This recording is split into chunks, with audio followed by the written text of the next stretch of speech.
Halo pemirsa, apa kabar Anda hari ini? Senang sekali saya Raden Madles dapat kembali menemani Anda dalam sebuah program talkshow inspiratif. Ini dia Bincang Sehati.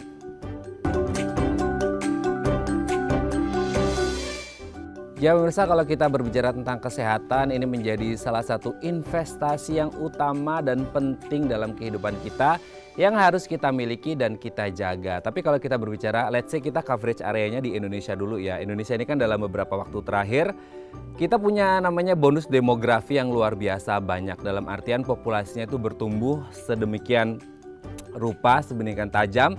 Tapi ada satu hal yang mungkin tidak terimbangi dengan pas, yaitu adalah fasilitas kesehatan yang akhirnya tidak hanya ngomongin kuantitasnya, tapi juga aksesibilitas. Dimana kalau kita ngomong Indonesia, dari Sabang sampai Merauke ada 17.000 lebih pulau, 270 juta jiwa di Indonesia. Kalau kita mau ngomongin ketersediaan rumah sakit, itu pasti bisa dibilang kuantitasnya masih kurang gitu ya. Dan ini sebenarnya bukan hanya PR atau tugas kewenangan dari pemerintah saja, tapi juga kita berbicara tentang berbagai stakeholder, berbagai pihak yang harus juga ikut serta dalam menyediakan fasilitas. Nah, salah satu fasilitas yang kita kalau ngomongin tentang seputar rumah sakit, ini kan bidang jasa ya, bidang layanan.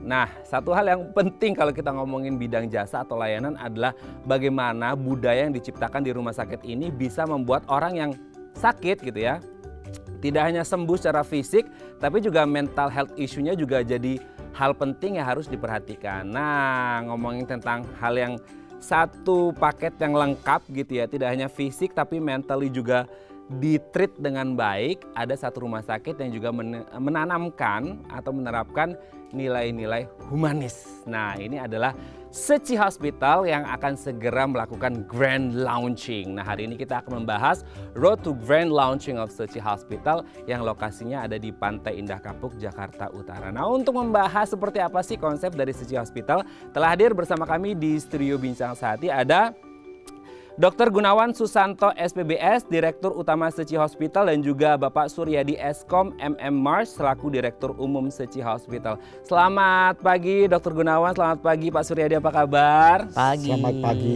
Sehat ya? Sehat. Sehat dong ya, karena kita dari rumah sakit harus sehat ya. Oke, hari ini topiknya menarik banget nih Dr. Gun dan juga Pak Suryadi. Karena kan banyak mungkin selama ini kita kenal lah ya istilah rumah sakit ya untuk orang yang sakit, datang mendapatkan pengobatan, that's it gitu ya, pulang. Tapi kayaknya ini ada satu konsep tersendiri yang unik, yang mungkin di Indonesia belum ada gitu ya. Dan akhirnya Seci Hospital ini hadir dengan konsep-konsep yang sangat menarik untuk kita semuanya. Nah, ini di-spill dikit-dikit dulu ya, nanti kita bahas lebih mendalam. Kita ke Dr. Gunawan terlebih dahulu. Dok, ini kan menjadi perhatian kita bersama kalau kita ngomongin Seci Hospital.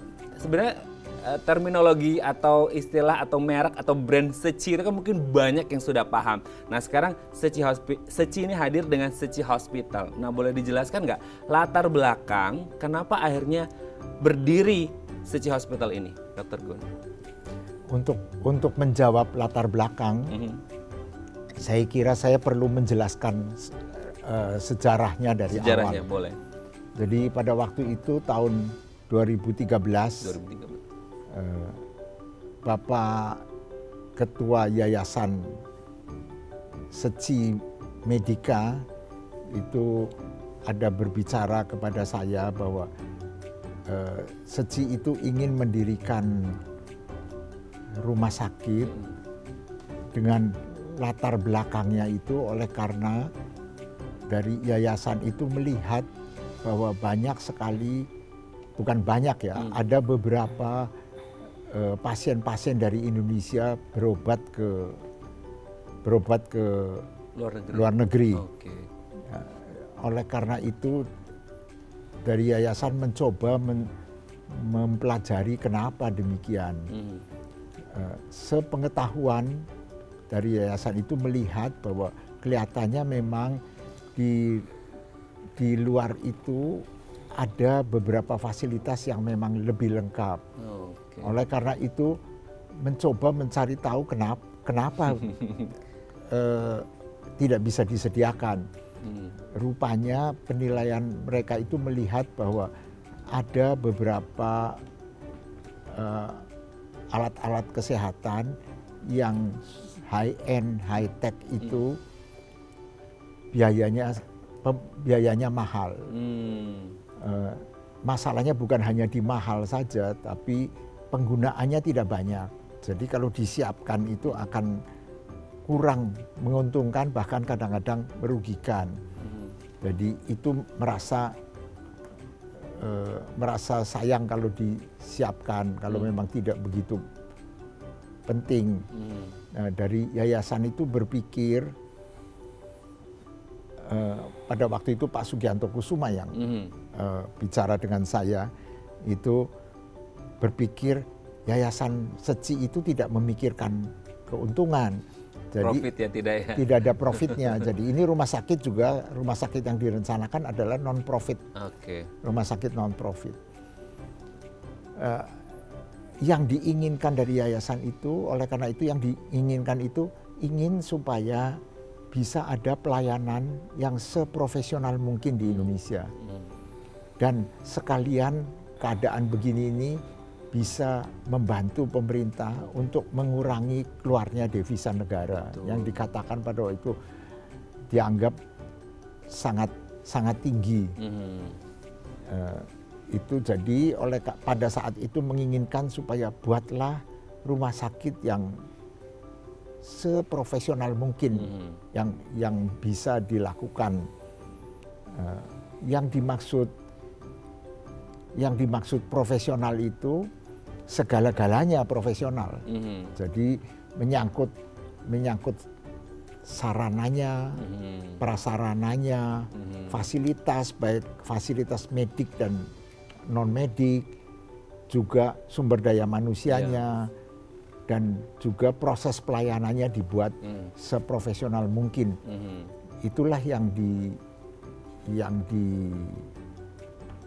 itu latar belakang yang diinginkan. Di samping itu juga melihat ingin juga membantu pemerintah bisa ikut melayani bagi pasien-pasien yang kurang mampu. Betul. Walaupun sebenarnya Yayasan Seci itu sudah memiliki rumah sakit di Cengkareng, yaitu Rumah Sakit Cinta Kasih, tetapi dengan fasilitas yang masih kurang memadai. Maka hadirlah Seci Hospital dengan fasilitas yang lebih high end dan lebih high tech gitu ya.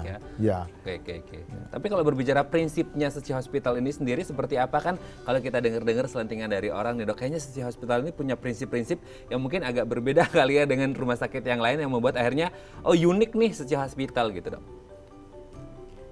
Ya itu sebenarnya prinsipnya itu ingin memberikan pelayanan yang seprofesional mungkin. Jadi misalnya sarananya, gedungnya itu dibuat sesuai apa yang memang digariskan oleh dari Kementerian Kesehatan, itu diikuti benar-benar tanpa memikirkan pembiayaan, pokoknya yang benar-benar. Prasarananya juga demikian, fasilitasnya juga tidak memikirkan, tidak ada pemikiran return of investment disiapkan. Ya, itu semuanya itulah yang dilakukan. Memang untuk sosial ya Dok ya? Ya. Oke. Jadi nggak mikirin return of investment, nggak mikirin BEP, nggak mikirin profit. Yang penting bisa melayani masyarakat sebaik mungkin dalam rangka membantu pemerintah. Tidak hanya untuk mereka yang di bawah garis ya teman-teman masyarakat marginal, tapi juga untuk membantu supaya devisa negara nggak terbuang ke luar negeri gitu ya. Karena ternyata di Indonesia juga bisa. Gitu ya. Kalau rumah sakit masih mikirin ROI dan BEP, kayaknya Seci Hospital nggak dulu karena mau fokusnya ke sosial gitu ya. Oke. Kita ke Pak Suryadi. Pak Suryadi, ini kan satu konsep yang sangat menarik yang sudah dipaparkan oleh Dr. Gunawan. Nah, Seci Hospital ini kan menjadi bagian dari Yayasan Buddha Seci sendiri seperti itu ya. Nah, Yayasan Seci ini sendiri kenapa akhirnya menghadirkan Seci Hospital di Indonesia? Sesuai visi misinya atau gimana sih Pak Sur? Kalau secara eksternal tentu tadi sudah dijabarkan Dr. Gunawan ya. Secara internal sendiri Seci di Indonesia ini kan sudah 30 tahun. Tahun ini adalah percis tahun ke-30. Kita mulai dengan misi amal, misi pendidikan, misi pengobatan dan budaya humanis. Nah, kemudian dari 4 misi ini, di misi pengobatan nih, meskipun kita sudah rutin mengadakan bakti sosial kesehatan sejak awal sampai sekarang, namun dirasa kita masih perlu ya, dengan faktor-faktor yang tadi Dokter Gunawan sudah sampaikan, kita masih perlu sebuah rumah sakit yang mungkin lebih mumpuni ya, untuk menjadi wadah, sekali lagi menjadi wadah seluruh insan suci untuk berkontribusi, dan yang paling utama adalah menyebarkan budaya humanis di dalam misi kesehatan di rumah sakit. Mungkin itu yang menjadi pendorong internal begitu ya. Memang Tzu Chi Hospital ini bukan sosial percis gitu, tetapi memang digariskan sebagai rumah sakit yang tidak berorientasi kepada profit semata. Kalaupun nanti ada profit, itu sepenuhnya akan dikembalikan untuk pengembangan rumah sakit ke depannya. Dan untuk layanan ke masyarakat juga pastinya. Dan layanan ke masyarakat juga gitu. Oke, tapi kan tadi Dokter Gunawan sudah menyebut ternyata sudah ada kan sebelumnya Rumah Sakit Cinta Kasih yang ada di Cengkareng, Jakarta Barat gitu ya. Dan kemudian hadirlah Tzu Chi Hospital. Kenapa Indonesia akhirnya menghadirkan Tzu Chi Hospital? Apakah karena memang melihat bahwa rumah sakit yang Cinta Kasih ini belum begitu memadai sehingga akhirnya di backup oleh Tzu Chi Hospital dengan teknologi yang tadi sudah disebutkan high tech dan high end gitu? Yang pertama, Rumah Sakit Cinta Kasih Tzu Chi kan di Cengkareng itu tanahnya udah terbatas ya. Jadi kalau tanahnya udah terbatas, mau diekspansi sebesar apapun udah nggak bisa ya. Jadi mau nggak mau kita harus ada tempat baru yang lebih besar, yang mumpuni ya. Akhirnya di Pantai Indah Kapuk sini di dalam Tzu Chi Center kita masih ada tanah 2,6 hektar. Nah, itulah yang dianggap cukup ya untuk memenuhi ekspektasi dari pengurus yayasan. Ditambah lagi memang Tzu Chi di Taiwan sudah punya 7 rumah sakit ya. 4 diantaranya itu 1000 bed lebih. Jadi dianggap kita punya backbone yang cukup kuat untuk punya rumah sakit yang kelas internasional begitu. Jadi memang di Cengkareng itu karena tanahnya sudah terbatas. Terbatas ya. Udah nggak bisa ekspansi. Ya. Udah mepet sana sini ya, makanya dihadirkan di ya. Pantai Indah Kapuk. Betul. Satu konsep Tzu Chi Hospital yang lebih high tech dan juga high end lagi ya. Ini menarik banget. Nanti kita lanjut lagi ya, Pak Suryadi dan Dokter Gunawan. Ini banyak hal yang harus kita bahas tentang Tzu Chi Hospital, terutama fasilitas-fasilitasnya yang katanya ini bagus banget ya. Nanti akan kita bahas ya. Oke pemirsa, kalau Anda punya pertanyaan seputar Tzu Chi Hospital, mau tanya-tanya boleh ya di 021 290 32644 atau DM Instagram kami di @daifamily. Kami akan kembali saat lagi.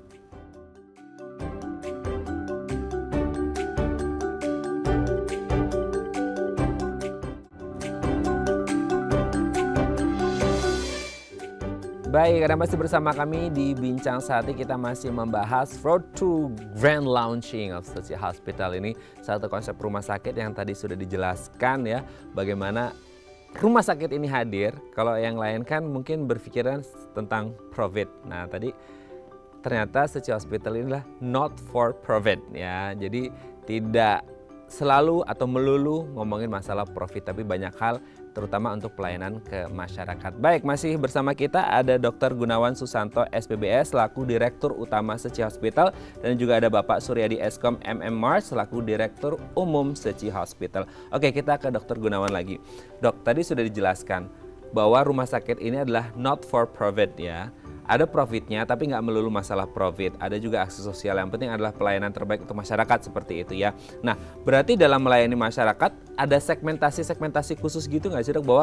Bahwasanya Tzu Chi Hospital melayani ini, melayani itu, atau sebenarnya Tzu Chi Hospital melayani semua kelas sosial gitu kan? Itu atau bagaimana dok?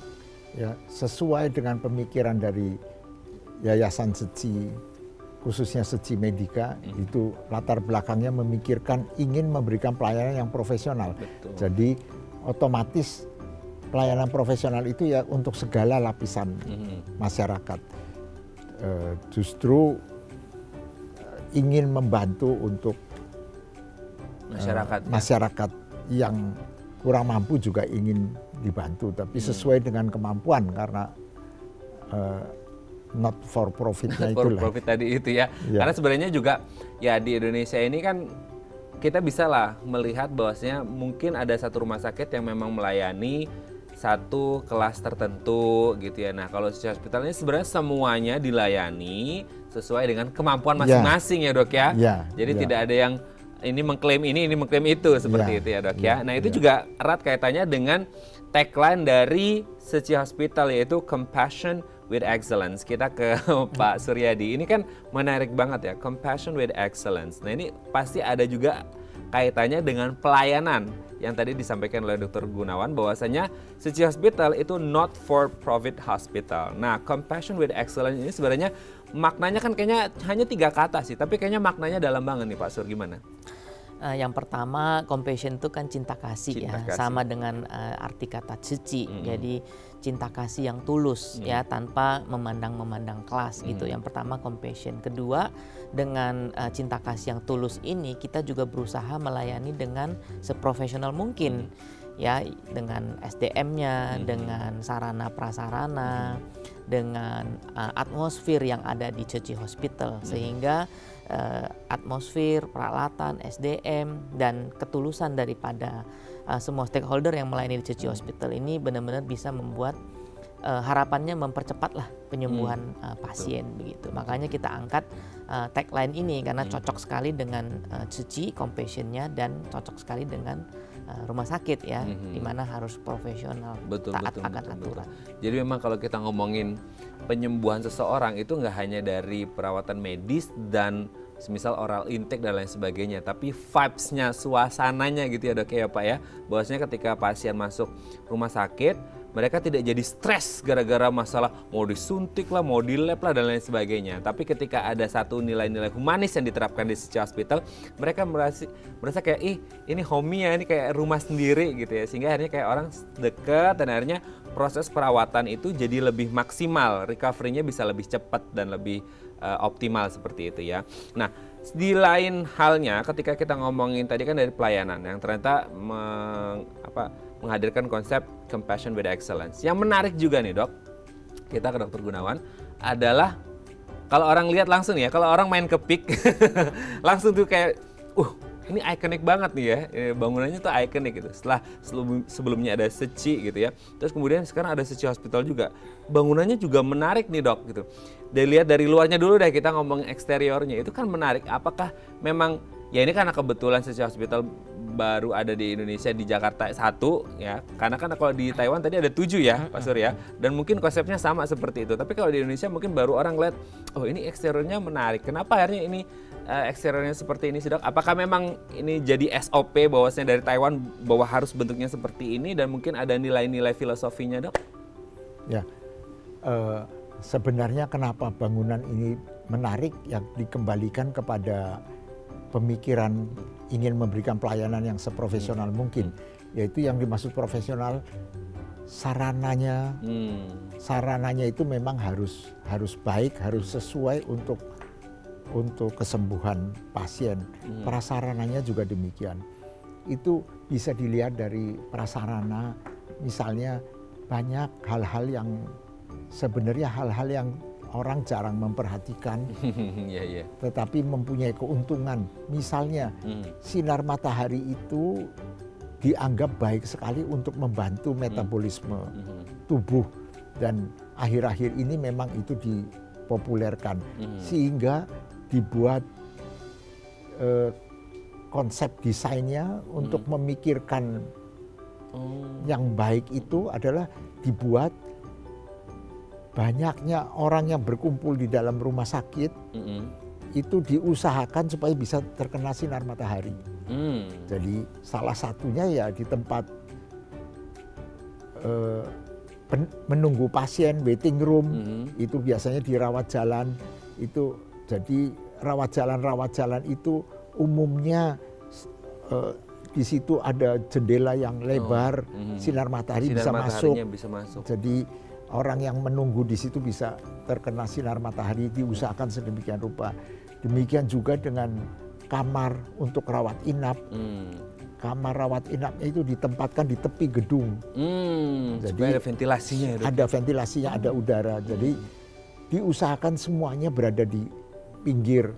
Khususnya untuk perawatan yang intensif, misalnya ICU itu ICU. Pokoknya perawatan intensif semuanya diletakkan ada jendela yang besar, jadi pasien akan mendapatkan matahari. Itu hal-hal yang kecil. Demikian juga dengan ventilasi. Oksigen itu sangat baik sekali. Biasanya di dalam ruangan tertutup, orang ventilasinya kan dengan resirkulasi. Itu dihindarkan. Jadi itu sebenarnya ada di peraturan Kementerian Kesehatan ada. Dan itu dijalankan betul-betul jadi supaya free air itu bisa masuk ya? Bisa cukup masuk ke dalam. Padahal dengan begitu itu membuat operational cost-nya tinggi.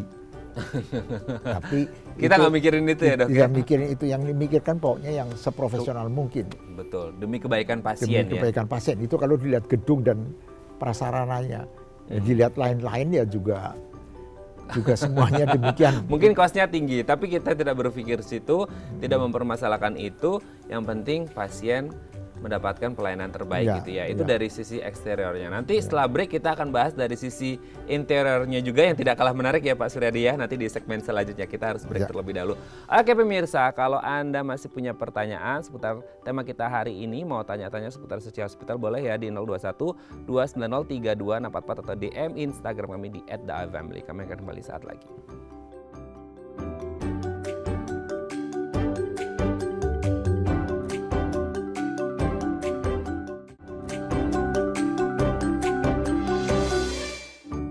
Baik, Anda masih bersama kami di Bincang Sehati. Kita masih membahas tema kita yang menarik hari ini, Road to Grand Launching of Suci Hospital. Nah, kalau Anda mau tanya-tanya seputar Suci Hospital, aduh di sana ada fasilitas apa aja dan lain sebagainya, boleh ya di 021 290 3244 atau DM Instagram kami di @theifamily. Kita masih bersama dengan Dr. Gunawan Susanto SPBS selaku Direktur Utama Suci Hospital, dan juga ada Bapak Suryadi Eskom MMR selaku Direktur Umum Suci Hospital.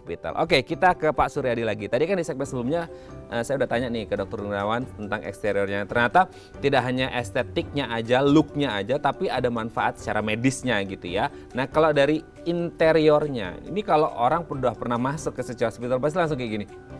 Wah, keren banget nih ya. Lobbynya yang super besar dengan lukisan ini dan segala macam. Yang saya yakin ini tidak hanya ngomongin estetiknya aja, tapi ada value-nya, ada nilai-nilainya. Gimana Pak Suryadi? Yang pertama adalah memang betul ya, tadi disampaikan juga kalau interior di Suci Hospital ini diharapkan juga mengandung pesan-pesan baik kepada tim yang bertugas di Suci Hospital maupun pasien yang hadir. Betul. Misalnya pada saat hadir ke lobi, selain tadi jendelanya luas, terang, kesan bawa lapang begitu ya. Dan ini disambut juga oleh lukisan ya, lukisan Sang Buddha sedang merawat ya muridnya yang sakit. Jadi ini ada ceritanya dulu yaitu ketika Sang Buddha, di zaman Sang Buddha itu ada seorang murid beliau yang sedang membina diri ya, namun tidak berinteraksi dengan orang lain, jadi hanya menyendiri begitu. Seketika muridnya ini sakit karena selama ini kurang bergaul ya, kurang bergaul sehingga ketika sakit itu tidak ada yang memperhatikan, tidak ada yang menjaga. Ya. Nah, Sang Buddha mengetahui cerita ini lalu mengunjungi dan merawat beliau begitu ya. Murid-muridnya kan tanya, kenapa nih Sang Buddha merawat? Dia kan selama ini nggak pernah hubungan, nggak pernah bantu orang juga, nggak pernah bergaul gitu ya. Nah, justru disitulah Sang Buddha memberikan pesan kalau melatih diri itu sebenarnya adalah kita menjaga ya, entah orang itu dekat dengan kita, kenal dengan kita, bergaul atau enggak, tapi kita harus tanpa membeda-bedakan. Betul. Ini yang pertama. Nah, yang kedua adalah mengandung makna juga ya, kita sebagai manusia ini, apalagi dibilang kita ini makhluk sosial, harus saling membantu, harus menjalin jodoh yang baik lah dengan semua orang ketika ada kesempatan. Nah, ini diharapkan tenaga medis, petugas yang bertugas di rumah sakit ini punya satu pemahaman kalau ketika sedang melayani itu adalah sedang menjalin jodoh yang baik juga dengan orang lain, dengan gitu orang ya. lain betul, gitu betul. ya, sesuai dengan makna yang terkandung di lukisan. Kemudian yang kedua, kalau kita lihat di lobi itu ada ukiran ya, ukiran dewa dewi yang di atas lobi, itu ya, di atas, di atas itu, dewa ya. dewi. Dewa dewi yang seolah-olah sedang terbang lah ya, di betul, langit betul. ya. Cuma Master Cheng Yen, pendiri Suci itu berpesan kalau setiap orang itu sebenarnya bisa jadi dewa dan bisa jadi dewi. Asalkan orang tersebut ya setiap hari timbul niat dan mau ya membantu orang. Jadi semua orang yang bisa membantu orang lain itu juga adalah dewa dan dewi. Makanya dewa dewi itu diukir ya dengan bajunya, baju dokter, baju perawat, baju analis, baju relawan gitu. Karena ya. semua orang bisa jadi dewa dan dewi ya. Semua termasuk profesi-profesi yang ada di dalam rumah sakit. Betul. Jadi konsep atau value untuk menolong itu ditanamkan dalam interior yang ada. Betul. Kemudian di lantai ya, kalau kita lihat lantai itu ada gambar daun ya. Daun body, 8 lembar daun body ya, di mana 8 daun body ini kita lihat ya, body itu adalah pohon di mana Sang Buddha mencapai pencerahan. Kemudian 8 helai daun body ini melambangkan 8 ajaran Sang Buddha ya, melambangkan ajaran Sang Buddha, yaitu membabarkan tentang 8 ruas jalan yang benar ya diantaranya kita harus selalu berpikir yang benar, berkata yang benar, melakukan hal yang benar, bermata cahaya yang benar. Jadi hal-hal semacam inilah yang diharapkan terus mengingatkan ya Insan Suci Hospital di dalam pelayanan kepada pasien. Wah, sangat luar biasa. Jadi penuh dengan makna ya. Jadi kalau kita masuk ke rumah sakit, masuk ke Suci Hospital tuh kayak, wah ini tadi nih yang disampaikan sama Pak Suryadi nih, ini tadi. Jadi semua akhirnya tahu artinya seperti itu ya. Ini sangat bermakna sekali. Oke, itu dari eksterior dan interior yang ternyata banyak sekali, tidak hanya ngomongin look-nya aja, tapi makna di baliknya itu banyak value-nya seperti itu. Nah, kita beralih ke fasilitas, ke Dokter Gunawan. Dok, ini kan jadi satu rumah sakit yang kabarnya, kabar burungnya nih ya, ini konfirmasi nih dari Dokter Gunawan, bahwasanya fasilitas-fasilitas di Suci Hospital ini katanya high end dan high tech. Gimana tuh dok? Ya memang di Suci Hospital ini disiapkan high end high tech. Itu ya kembali lagi sama seperti yang saya sudah sampaikan itu, supaya profesional begitu.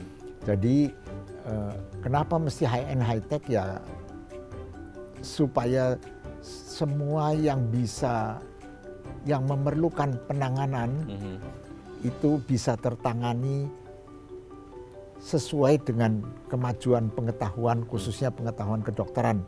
Jadi jangan sampai ada yang harusnya bisa ditangani tetapi tidak tertangani karena tidak ada fasilitasnya.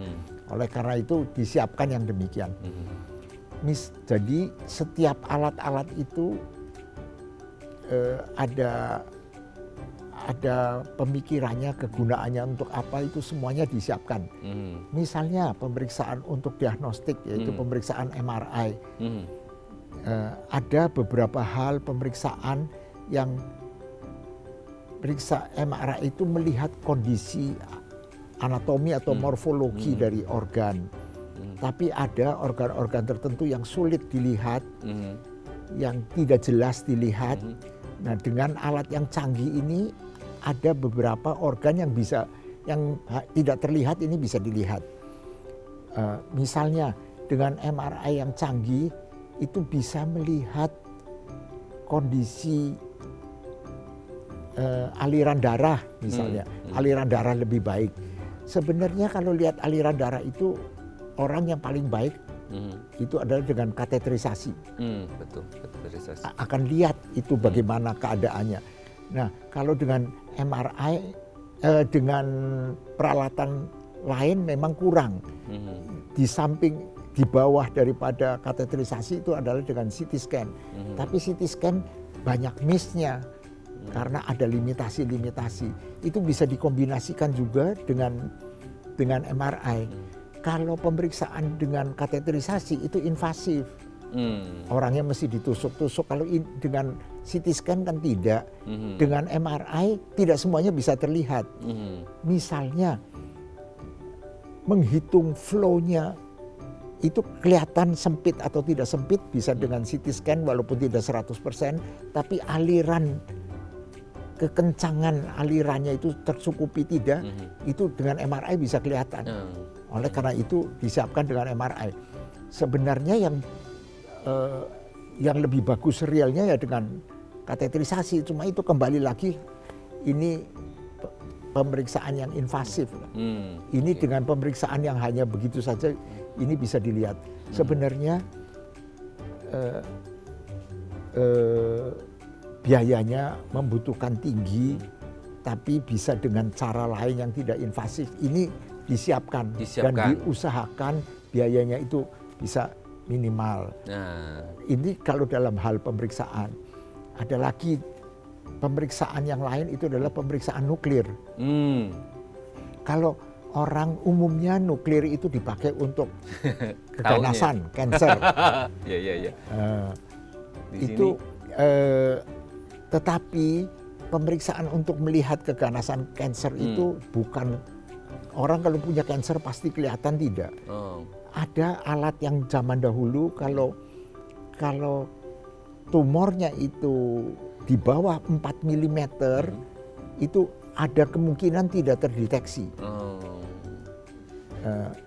Tapi dengan alat yang baru yang harganya jauh sekali lebih mahal, itu bisa terdeteksi ya, Dok.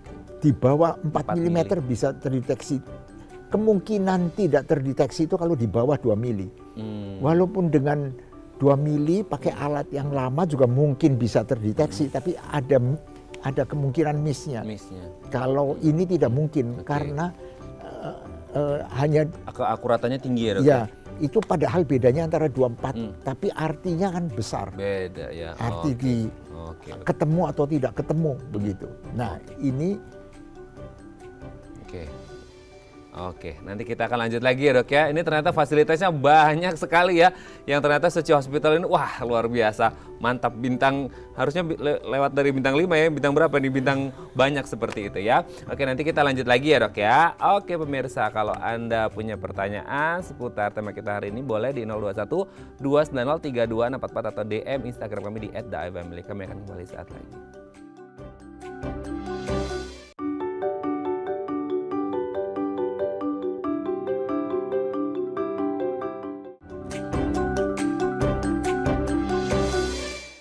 Baik, Anda masih bersama kami di Bincang Sehati, masih membahas seputar Road to Grand Launching of Suci Hospital. Masih bersama dengan Dr. Gunawan Susanto, SPBS, selaku Direktur Utama Suci Hospital. Dan juga ada Bapak Suryadi Eskom MMR, selaku Direktur Umum Suci Hospital. Kita lanjut lagi ke Dr. Gunawan ya. Dok, tadi agak kejeda ya di segmen sebelumnya. Terkait fasilitas, ini fasilitasnya ternyata banyak sekali ya.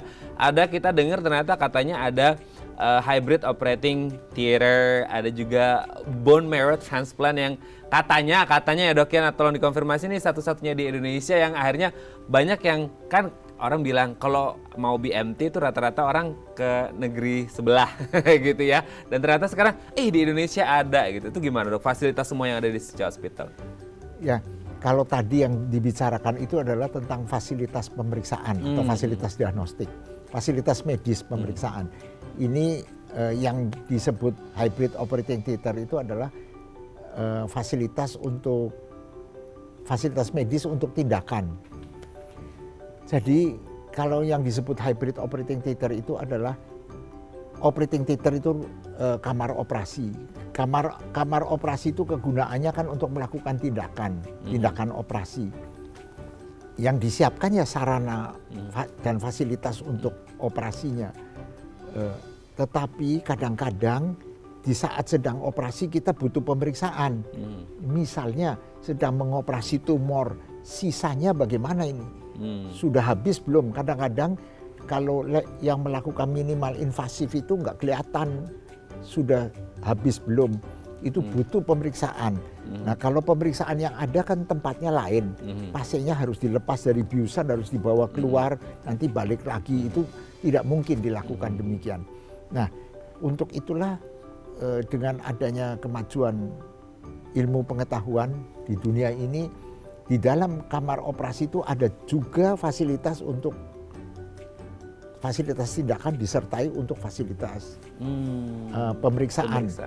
Nah, itu fasilitas pemeriksaan yang disediakan macam-macam. Ada alat kateterisasi untuk melihat jantung, ada alat CT scan untuk melihat benda yang masif. Ada lagi X-ray biasa yang zaman dulu orang ada X-ray, tapi itu tidak itu mobile yang X-ray. Ada lagi MRI begitu. Umumnya seperti di Singapura itu kamar operasi di tempat rumah sakit yang cukup baik, itu ada kateterisasinya, atau ada CT scan-nya, atau ada MRI, belum ada di Singapura. Setahu saya belum ada, nggak tahu kalau belakangan ini. Kalau di Tzu Chi Hospital ini, hybrid operating theater-nya itu bukan hanya kateterisasi atau CT scan, bukan, tapi kedua-duanya ada. Ada. Oh, satu paket komplit dua-duanya ada ya? Iya. Ya, sebenarnya di Indonesia sudah ada di tempat lain yang mempunyai fasilitas demikian, tapi baru kateterisasi.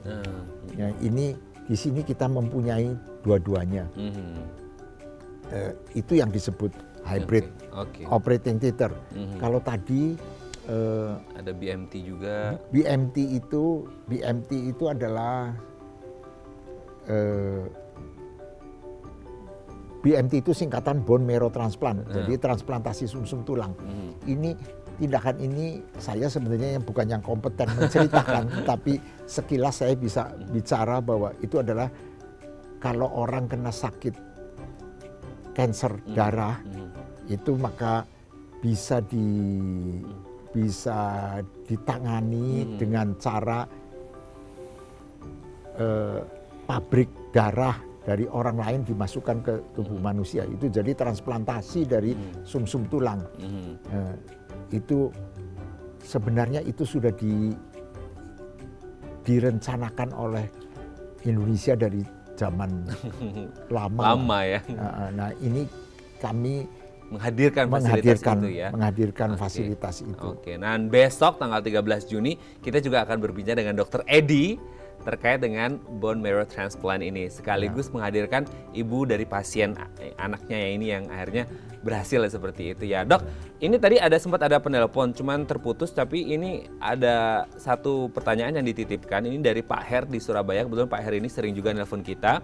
Pak Her tanya tadi waktu Dr. Gunawan cerita tentang MRI, itu bisa nggak sih MRI ini digunakan untuk mendeteksi dini serangan jantung ataupun stroke? Ini pertanyaan dari Pak Her yang ada di Surabaya. Bisa nggak, Dok? Itu agak susah untuk menjawab. Tapi kalau secara umum otomatis tidak. Tapi untuk kasus-kasus tertentu itu bisa. Mungkin saya menjelaskannya akan panjang ya. Oke. Cuma intinya MRI bukan untuk itu ya? Bukan untuk itu, tapi untuk kasus tertentu bisa. Misalnya orang yang mau stroke itu kadang-kadang kita bisa lihat perfusi darahnya di dalam jaringan otak mulai berkurang. Nah, itu bisa dilihat.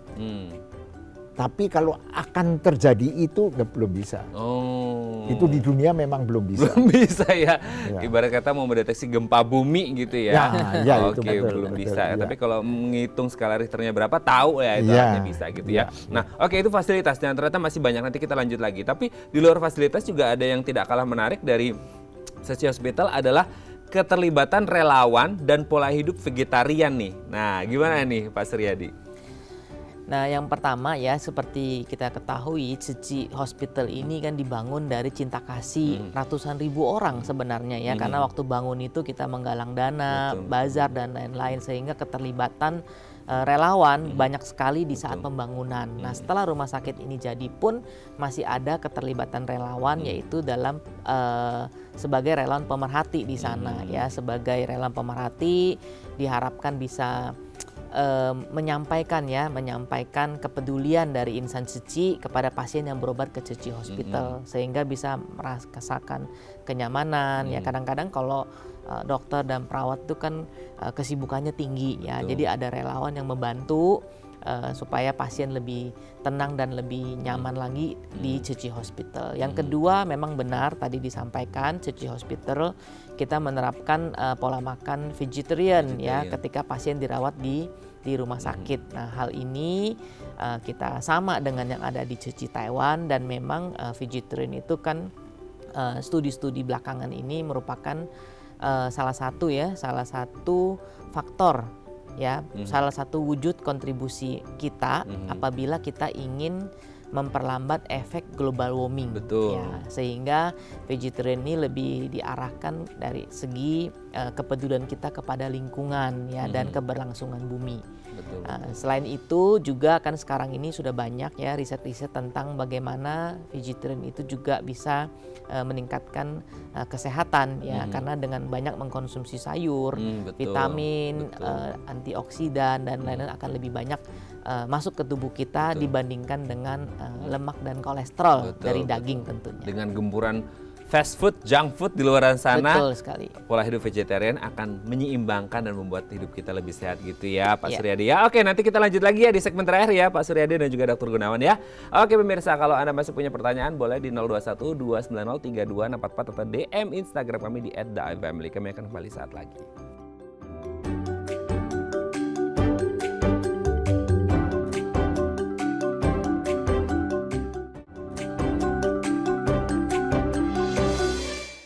Baik, Anda masih bersama kami di Bincang Sehati, masih seputar Road to Grand Launching of Suci Hospital, masih bersama dengan Dr. Gunawan Susanto, SPBS, selaku Direktur Utama Suci Hospital, dan juga ada Bapak Suryadi Eskom MMR, selaku Direktur Umum Suci Hospital. Oke, kita ke Dr. Gunawan. Ini kayak masih penasaran, banyak banget fasilitas-fasilitas di Suci Hospital.